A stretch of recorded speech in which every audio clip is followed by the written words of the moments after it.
আসসালামু আলাইকুম, কেমন আছেন প্রিয় ভিউয়ার্স? তো ফাইনালি আবার চলে এলাম ফার্মে। তো আমরা দানা দেওয়ার জন্য আসছি। তো দেখেন কি সুন্দর করে বয়ে রয়েছে এক একটা মুরগি। আহ, হাস, হাস, হাস। এক একটা এক এক ধরনের বয়ে রয়েছে, তার মানে বিভিন্ন ধরনের বিভিন্ন রং ধরে বয়ে রয়েছে মুরগিগুলা। তো ভালো লাগে। ফার্মে আসলে আমার একটা অভ্যাস হয়ে গেছে, অভ্যাসে পরিণত হয়েছে আমার।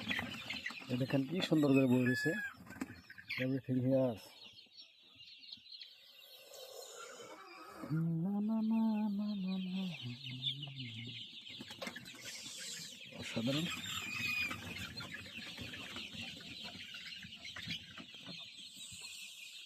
পুরো ডিজাইন করে বলে দিয়েছে এক একটা।